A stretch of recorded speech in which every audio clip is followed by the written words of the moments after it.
Shalom Bapak Ibu Saudara yang dikasihi oleh Tuhan. Saya ingin membagikan renungan motivasi kepada setiap kita dengan tema menjadi pribadi yang dewasa, yang saya ambil dalam kitab Efesus pasal yang keempat ayat yang ke-13. Beginilah bunyi firman Tuhan: sampai kita semua telah mencapai kesatuan iman dan pengetahuan yang benar tentang anak Allah, kedewasaan penuh dan tingkat pertumbuhan yang sesuai dengan kepenuhan Kristus. Ada orang berkata bahwa menjadi tua itu pasti, tetapi menjadi orang yang dewasa itu adalah sebuah pilihan. Nah, dewasa itu bukan berapa lama saudara hidup di dalam dunia ini.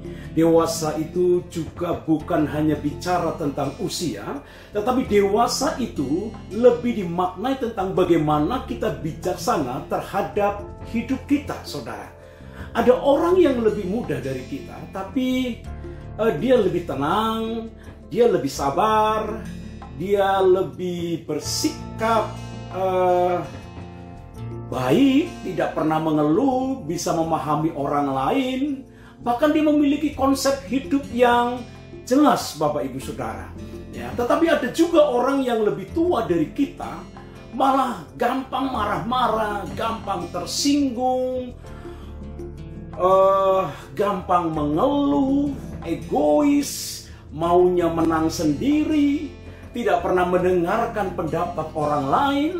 Di media sosial isinya ya kalau nggak nyinyirin orang ya dia mengumpat atau sindir-sindir orang lain. Kenapa demikian, saudara?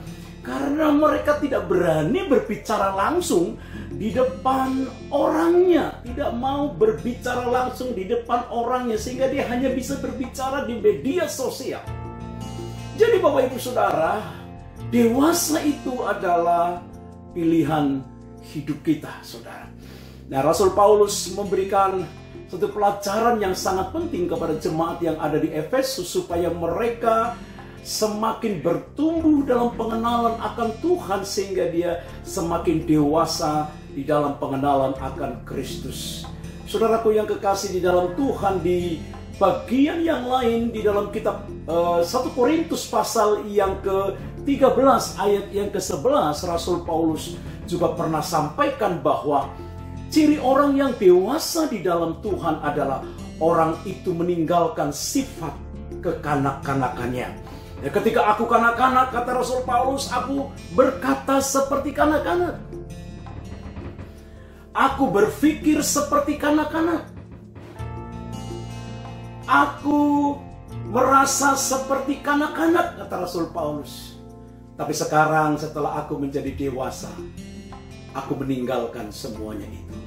Saudaraku yang kekasih di dalam Tuhan, hari-hari ini Allah sedang menguji kedewasaan iman kita, kedewasaan cara berpikir kita, kedewasaan cara berbicara kita, kedewasaan cara bersikap kita, saudara. Apakah saudara sudah menjadi pribadi yang dewasa di dalam Tuhan atau tidak? Kiranya Roh Kudus menuntun langkah hidup kita di masa-masa yang sulit ini untuk menjadi pribadi yang tetap dewasa di dalam Tuhan. Salam sehat, Indonesia menang. Tuhan Yesus memberkati kita sekalian.